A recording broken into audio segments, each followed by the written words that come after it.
আসসালামু আলাইকুম everyone, welcome back to my channel. সাথে আছি বাংলাদেশি আমেরিকান মম। আশা করি যে যেখানে আছেন সবাই খুব ভালো আছেন। আজ আমি আপনাদের চিংড়ি মাছের দোপেয়াজা করে দেখাবো। তো আমার চিংড়ি মাছের দোপেয়াজার জন্য যা যা লাগছে তা হলো চিংড়ি মাছ, পেঁয়াজ কুচি, কাঁচামরিচ, হলুদ গুঁড়া, জিরা গুঁড়া, আদা রসুন পেস্ট, লবণ। আজ আমি রান্নার জন্য গলদা চিংড়ি নিয়েছি। আপনারা চাইলে যে কোনো চিংড়ি মাছ দিয়ে এই রেসিপিটি তৈরি করতে পারেন।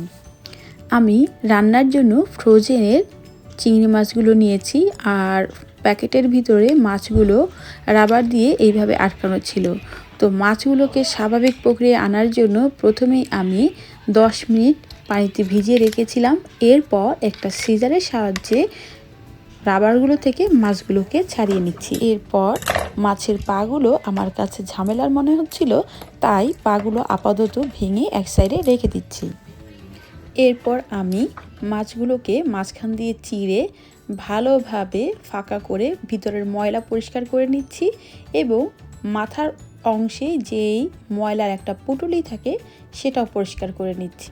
তো এইভাবে আমি প্রতিটি মাছ থেকে ময়লাগুলো বের করে সুন্দরভাবে পরিষ্কার করে নিয়েছি এবং ভালোভাবে ধুয়ে নিয়েছি। এরপর পানি ঝরিয়ে আমি প্রয়োজনীয় মশলাগুলো দিয়ে দিচ্ছি। আমি এখানে লবণ, হলুদ, আদা রসুন পেস্ট এবং জিরা গুঁড়া দিয়ে মাছগুলোকে খুব ভালোভাবে মেখে নিচ্ছি। আমি মাছের ফাঁকা অংশেও ভালোভাবে মশলাগুলোকে ঢুকিয়ে দিচ্ছি এবং মাথা ফাঁকা করে করেও মশলাগুলো দিয়ে দিচ্ছি।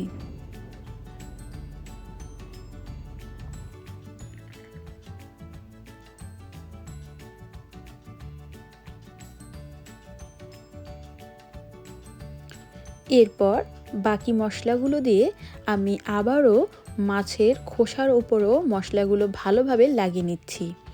এভাবে মেখে আমি 1 ঘন্টার জন্য ঢেকে রেখে দিয়েছিলাম। আপনারা অবশ্যই মাছে মশলা মেখে মিনিমাম আধা ঘন্টা থেকে 1 ঘন্টা ঢেকে রেখে দেবেন। 1 ঘন্টা পর আমি চুলায় ফ্রাই প্যান গরম করে পরিমাণ মতো তেল দিয়ে মাছগুলো ভেজে নিচ্ছি।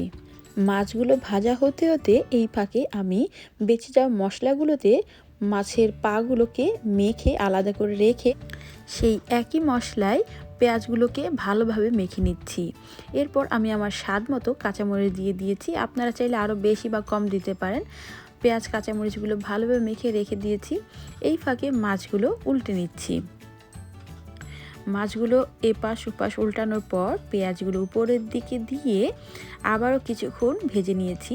এই ফাঁকে আমি পেঁয়াজগুলোকে একটু নরম করার জন্য সামান্য একটু পানি দিয়ে কষিয়ে ঢাকা দিয়ে দিয়েছি।